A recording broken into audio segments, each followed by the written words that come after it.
Wood flooring buckling after flood damage can totally wreck your home's vibe and cost a ton if you don't handle it right fast.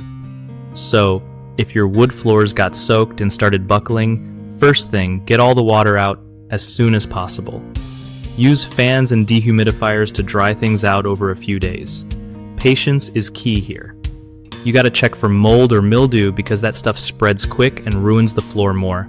Next, pull up any loose or buckled boards carefully. Sometimes you can save them, sometimes not. Sanding and refinishing might fix minor warping, but big buckles usually mean replacing parts of the floor. When you're picking new wood, go for flood-resistant options if you can, like engineered hardwood or treated wood. Keep an eye on the subfloor too. If it's wet or damaged, that's a whole other mess to fix.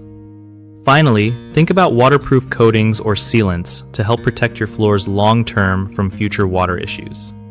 One of the biggest mistakes people make with wood flooring after flood damage is ignoring the drying process, which leads to mold growth and more damage. Fix it by using good drying gear and patience. Another common problem is trying to cover up buckling with furniture or rugs instead of fixing the cause. That just hides the issue and lets it get worse. Always address the root problem by removing damaged boards. Lastly, many folks forget to check the subfloor and only focus on the top layer. If the subfloor is soggy, your repairs won't last.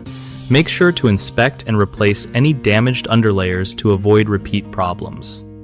BigHomeProjects.com is awesome for homeowners needing reliable local contractors who really know their stuff with wood flooring repairs and flood damage cleanup.